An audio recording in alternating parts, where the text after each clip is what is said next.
ओम श्री गणेशाय नमः। श्री गुरुचरण कमलेभ्यो नमः। गीता अध्याय 16 श्लोक नंबर 18। अहंकारं बलं दर्पं कामं क्रोधं च संश्रिताः मामात्मपरदेहेषु प्रद्विष्यन्तोऽभ्यसूयकाः। पहले संधि विच्छेद कर लेते हैं। अहंकारम, जितनी भी सब में ऊपर बिंदी दी हुई है, ये सब द्वितीया की मकार है, उस मकार को नीचे लेके आएंगे। अहंकारम बलम दर्पम कामम क्रोधम च संश्रिताः। आगे मामात्म, माम को अलग कर दे। माम आत्म, आत्म में आत्म परदेहेषु, माम आत्म परदेहेषु प्रद्विषन्तः, ओ की मात्रा विसर्ग में, प्रद्विषन्तः। आगे अभ्यसूयकाः, सारे पद मिल गए। अहंकारं बलं दर्पं कामं क्रोधं च संश्रिताः माम आत्मपरदेहेषु प्रद्विष्यन्तः अभ्यसूयकाः। अन्वय करते हैं। ऊपर वाले पद में सेम है, अहंकारम बलम दर्पम कामम च क्रोधम संश्रिता। नीचे आत्म परदेहेषु माम प्रद्विष्यन्तः अभ्यसूयकाः। व्याख्या लेते हैं।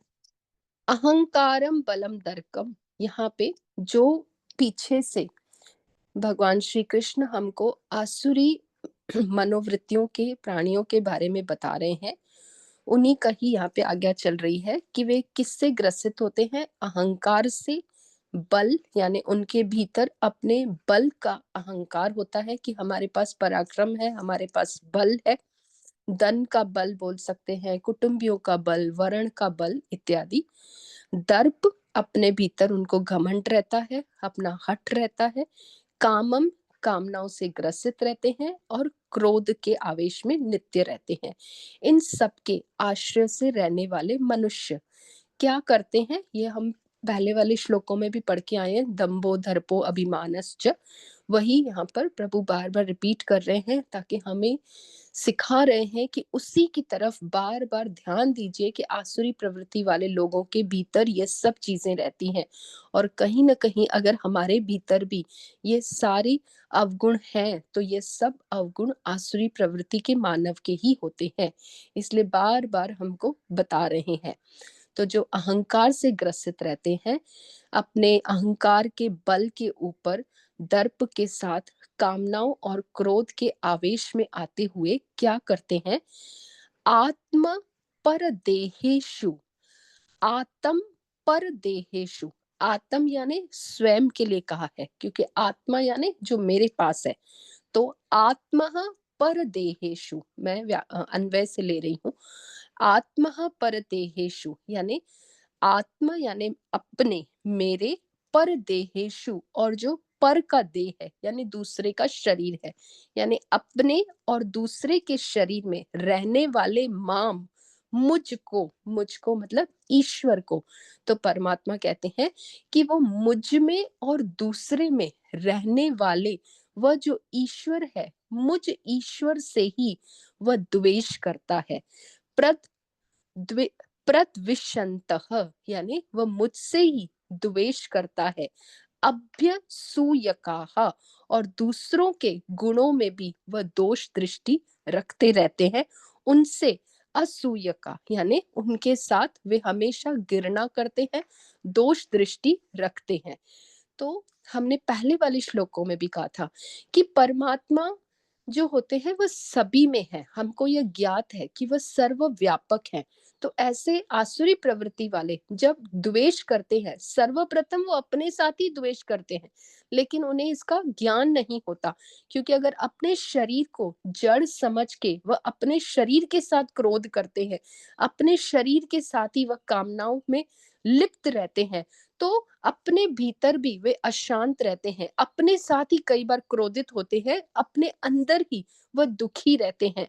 और वही क्रोध, वही दुख, वही शोक द्वेष के रूप में दूसरे के ऊपर आता है, तो स्वयं को तो वो कठिनाई देते हैं, परेशानियों में रहते हैं और वह दूसरों के साथ भी वही व्यवहार करते रहते हैं। इसलिए कहा, अपने और दूसरे के शरीर में रहने वाले मुझ ईश्वर से ही वे द्वेष करते हैं, क्योंकि इनडायरेक्टली हमने कहा था कि जैसे प्रभु हर जगह पे व्यापक है, अगर हम दूसरे के साथ द्वेष करते हैं तो वह द्वेष कहाँ लगता है, क्योंकि जो फीलिंग वाला है, जो भावना वाला स्वरूप है, वो तो लिंग शरीर ही है। शरीर को तो कुछ भी नहीं होता। तो आत्मा जो भीतर जीवात्मा है, वही इस सुख दुख को भोग रही है। हमने तत्व बोध में भी पढ़ा है, सुख दुखादि भोगा यतनम शरीरम। तो उसमें जो सुख दुख का भोग कर रहा है, वह जीवात्मा ही है, वो फीलिंग सारी उसी को ही हो रही है। तो इसलिए परमात्मा कहते हैं कि वह जो द्वेष कर रहा है, वह मेरे साथ ही द्वेष कर रहा है और दूसरों के गुणों में दोष दृष्टि नित्य वह रखता है।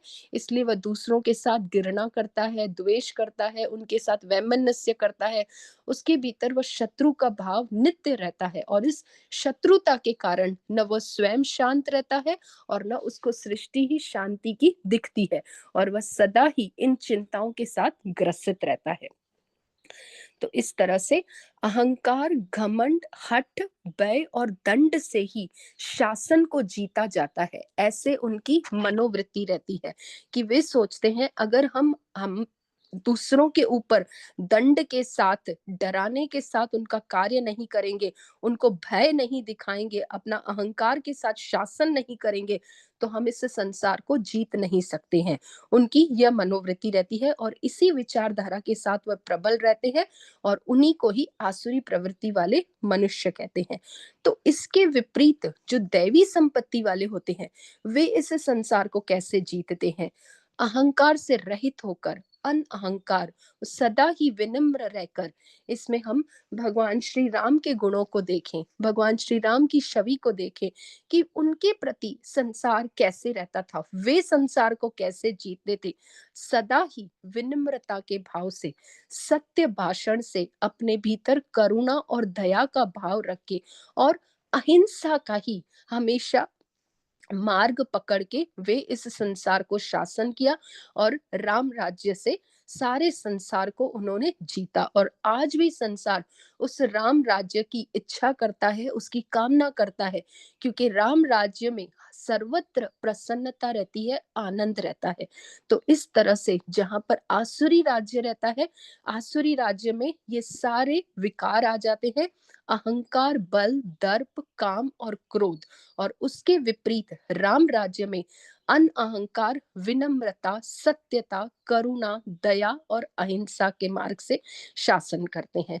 तो इस तरह से हमको समझना है कि अपने भीतर भी अगर हमको अपने आप को जीतना है, पहले दूसरों को तो बात अलग है, पहले अपने आप को साध देना है, अपने मन को साधना है।